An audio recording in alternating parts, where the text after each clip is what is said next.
Okay, this is an interview of Kristen Knorr, and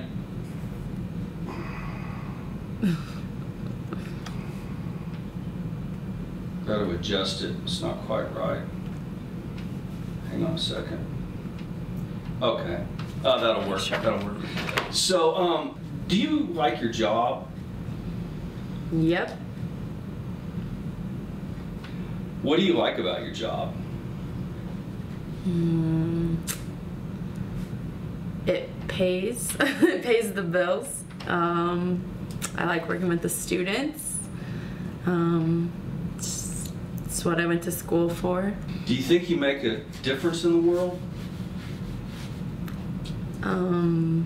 I hope so. I hope students, value my advice, and I hope that this is kind of a tough question to answer. A little bit, personal. I'd have to kind of think a little bit more on this. If you were going to do your job differently, how would you do it, and why would you do it that way?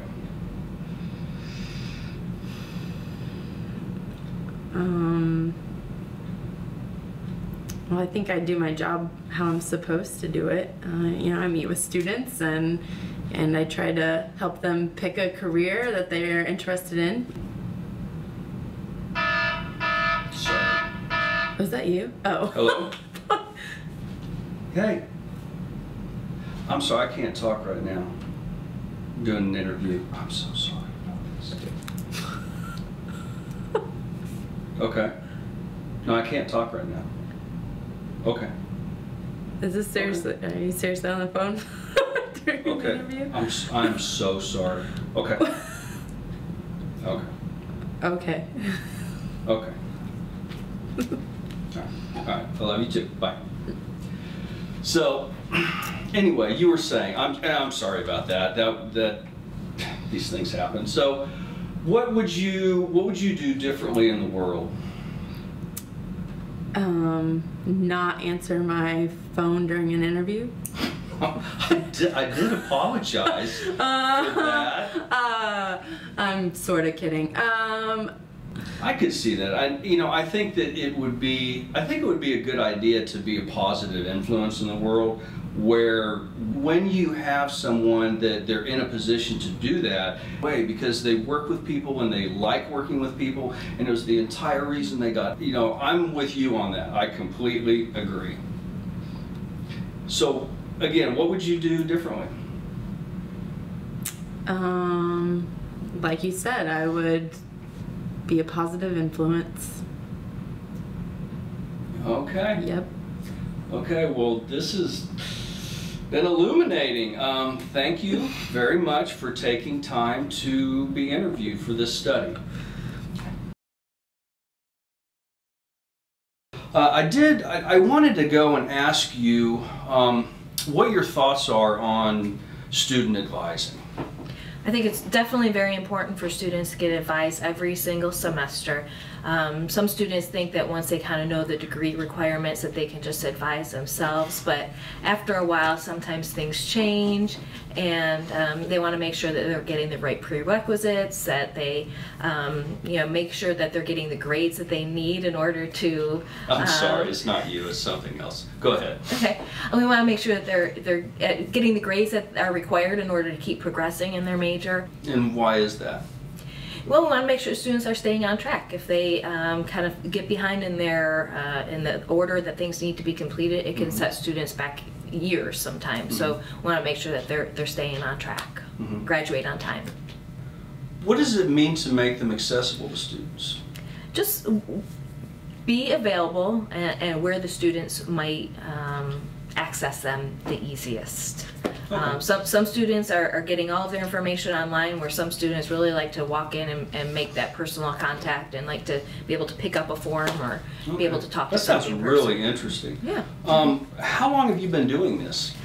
About 6 years now. Do you like it? Is it something that you're thinking about leaving? I mean, do you I don't know. feel like you make a good difference in the world? Well, I hope I am, but I do. I love my job. I think it's very rewarding to help students find ways to achieve success. Our discussion today is over the rights of free speech on college campuses. I have talked with a number of community members, and they're concerned that students should have the right to protest on a college campus. They feel that that's not what college campuses are for, and that inherently goes against the purpose of a university. How would you comment on something like that? So you spoke with community members who feel that students should not have the right to demonstrate on campus? Yes, they're here to go to classes. They're here to get an education. Save that for the market square. Do you think that there are also community members who think that students should have the right to demonstrate on campus and express their opinions and beliefs? Well, I'm sure there are, but they don't occupy the majority. The people that I spoke with don't feel that way at all. They're not paying money so their kids can come and sit and miss classes. And you did a professional public opinion poll of the community? Well, no, not a public opinion poll, but I spoke with members in the community. How many? Probably 30 or 40. How many people are in the community?